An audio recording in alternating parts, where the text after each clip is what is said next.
उसामध्ये राधाबाई वाढलेलं तणकट खुरप्यानं काढत होती.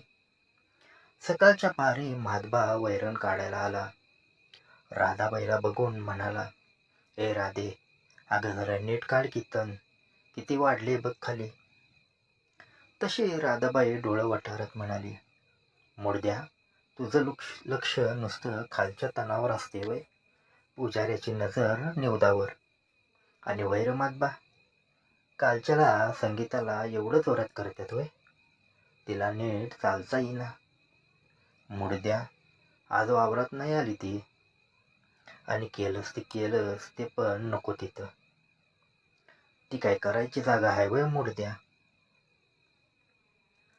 त्यावर मातबा म्हणाला, अगं राधे, अगं ऐकतच नव्हती.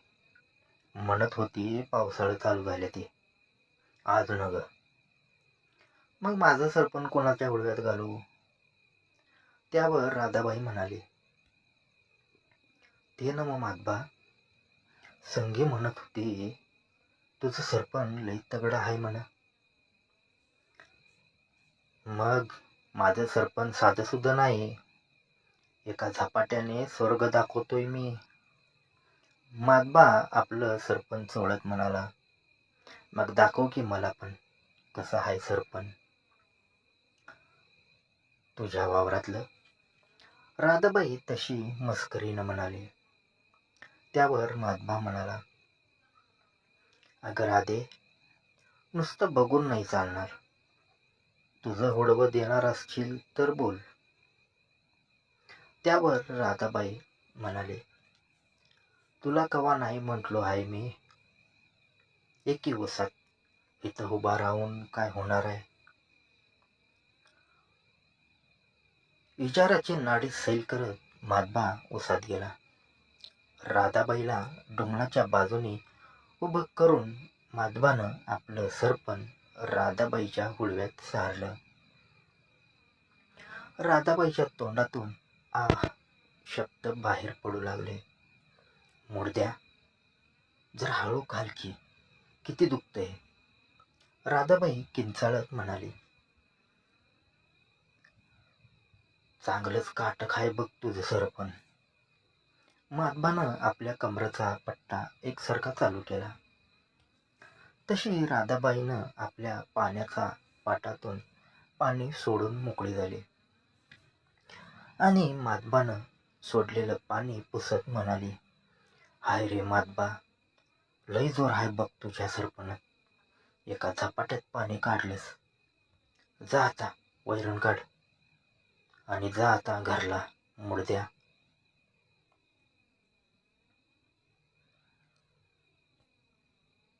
सांशाला राधाबाई घरला आली. हौसा भाकरीला पीठ मळत होती. हौसा राधाबाईची जाऊबाई. तशी हौसा पण लई चालू माल.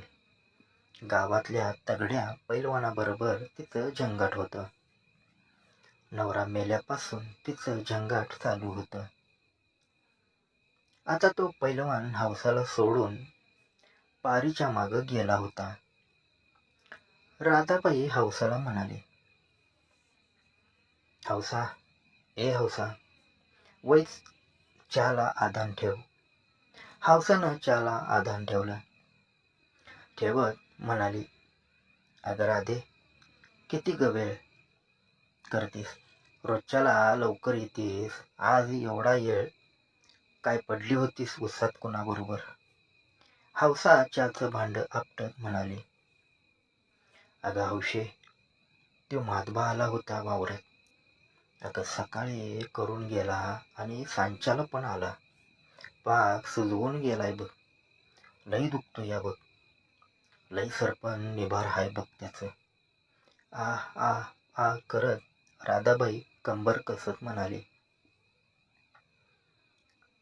वय बरं हाय बघ तुझा नवरा असून दुसऱ्याला अंगावर घेतीस. चहाचा कप भरत हौसा म्हणाली, मग तू पण घे की मातबाला अंगावर, तुला कोण अडवलंय वय. चहाचा कप होटाला लावत राधाबाई म्हणाली, वय तू म्हणतेस ते पण खरं आहे बघ. माझं पण तवा लई दिवसापासनं तापलाय बघ. आता तूच बघ, एखादा टणक रसाळ ऊस अगं बघायला कशाला लागतंय. उजाडल्यावर चल की माझ्या बरोबर. माधबा येतोय वरणीला, तवा घे की मागून अंगावर. लई झाक हाय बघ त्याचा पारीसारखा कडक.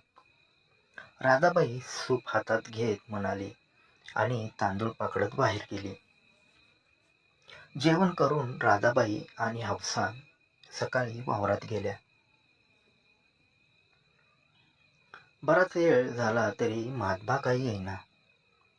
राधाबाई आणि हौसा वाट बघून गेल्या, वैतागून गेल्या. तेवढ्यात हातात खुरपं घेऊन माधबाचं पोरग विलास आला. त्याला पाहून राधाबाई विलशाला म्हणाली, वैर विलशा, बा कुठाय तुझा, आला नाही. त्यावर विलशा म्हणाला, त्यो तालुक्याला गेलाय. 20-22 वर्षाचा विलशा हातवारी करत म्हणाला. तसं वावरात हे तिघेच होते. ऊन वाढत होतं. तिकडं हौसा वासनेनं व्याकुळ झाली होती. राधाबाईनं हौसाला इशारा केला व म्हणाले, हौशे, हे बघ, तरणा बांडगडी हाय, यालाच घे आता अंगावर.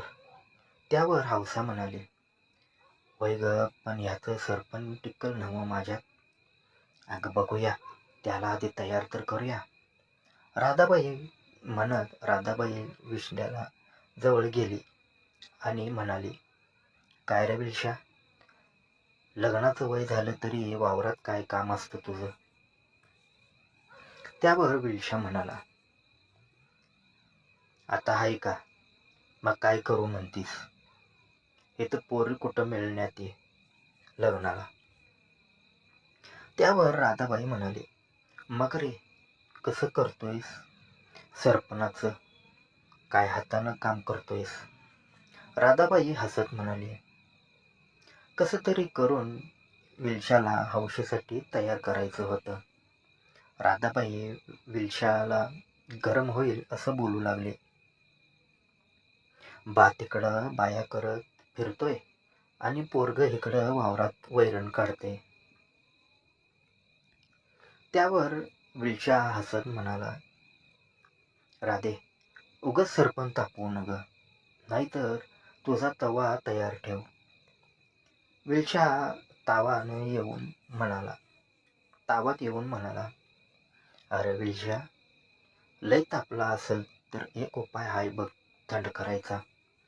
हौसाकडं हात करत राधाबाई म्हणाली, जा हौसाकडं आणि तापलेलं सरपण थंड कर. बाजूलाच उभी असलेली हौसा विसल्याकडं बघत म्हणाली, इसल्या, टिकणार ना. त्यावर विलास म्हणाला, हौशे, आजपर्यंत नुसतं हातावर काम चालवायचं, बघ आता कशी निबार हाणतो. वेळ न घालवता विलशा हौसाला घेऊन उसाच्या फडात गेला. थोड्या वेळानं राधाबाईच्या कानावर आवाज येऊ लागला,